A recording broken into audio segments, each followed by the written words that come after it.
ಮಂಗಳೂರು ಕರ್ನಾಟಕದ ಪ್ರಮುಖ ಕರಾವಳಿ ನಗರವಾಗಿದ್ದು ಅನೇಕ ಭಾಷೆಗಳು, ಸಂಪ್ರದಾಯಗಳು ಮತ್ತು ಸಂಸ್ಕೃತಿಗಳ ಸಂಗಮ ಸ್ಥಳವಾಗಿದೆ. ಇದು ದಕ್ಷಿಣ ಕನ್ನಡ ಜಿಲ್ಲೆಯ ಆಡಳಿತ ಕೇಂದ್ರವಾಗಿದ್ದು ವಾಣಿಜ್ಯ, ಶಿಕ್ಷಣ ಮತ್ತು ಪ್ರವಾಸೋದ್ಯಮಕ್ಕೆ ಹೆಸರಾಗಿರುತ್ತದೆ. ಮಂಗಳೂರಿನಲ್ಲಿ ತುಳು, ಕನ್ನಡ, ಕೊಂಕಣಿ, ಮುಸ್ಲಿಂ, ಕ್ರಿಶ್ಚಿಯನ್ ಮತ್ತು ಜೈನ ಸಮಾಜದವರು ಇಲ್ಲಿ ಮುಖ್ಯವಾಗಿ ವಾಸಿಸುತ್ತಾರೆ.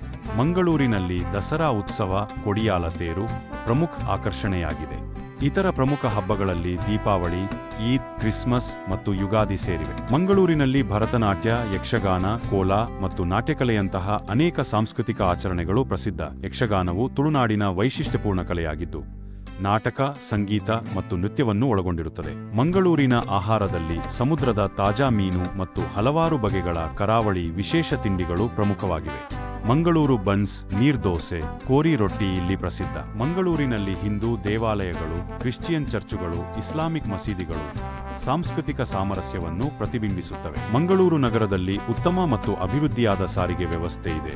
ಗವರ್ನಮೆಂಟ್ ಮತ್ತು ಖಾಸಗಿ ಬಸ್ಗಳು ನಗರ ಹಾಗೂ ಗ್ರಾಮೀಣ ಪ್ರದೇಶಗಳಿಗೆ ಸಂಪರ್ಕ ಒದಗಿಸುತ್ತವೆ. ಮಂಗಳೂರು ಅಂತಾರಾಷ್ಟ್ರೀಯ ವಿಮಾನ ನಿಲ್ದಾಣ ದೇಶೀಯ ಹಾಗೂ ಅಂತಾರಾಷ್ಟ್ರೀಯ ವಿಮಾನ ಸೇವೆ ಒದಗಿಸುತ್ತದೆ. ಮಂಗಳೂರು ಜಂಕ್ಷನ್ ಮತ್ತು ಮಂಗಳೂರು ಸೆಂಟ್ರಲ್ ರೈಲು ನಿಲ್ದಾಣಗಳು ದೇಶದ ಪ್ರಮುಖ ನಗರಗಳೊಂದಿಗೆ ಸಂಪರ್ಕ ಕಲ್ಪಿಸುತ್ತವೆ. ಮಂಗಳೂರು ಬಂದರು ಭಾರತದ ಪ್ರಮುಖ ಕಡಲತೀರ ಬಂದರುಗಳಲ್ಲೊಂದಾಗಿದ್ದು ಇದು ಆಂತರಿಕ ಜಲಮಾರ್ಗಗಳೊಂದಿಗೆ ಸಂಪರ್ಕ ಹೊಂದಿದೆ. ಆಟೋ ರಿಕ್ಷಾ ಮತ್ತು ಕ್ಯಾಬ್ ಸೇವೆಗಳು ನಗರದಲ್ಲಿ ಪ್ರಯಾಣಿಸಲು ಅನುಕೂಲಕರವಾಗಿದೆ. ಮಂಗಳೂರಿನಲ್ಲಿ ಭೂಮಾರ್ಗ, ಜಲಮಾರ್ಗ ಮತ್ತು ವಾಯುಮಾರ್ಗ ಹಾಗೂ ರೈಲ್ವೆ ಸಂಪರ್ಕವನ್ನು ಹೊಂದಿದೆ. ಮಂಗಳೂರು ನಗರ ಅನೇಕ ಸಂಸ್ಕೃತಿಗಳ ಸಹಬಾಳ್ವೆಯ ಒಂದು ಉದಾಹರಣೆಯಾಗಿದೆ.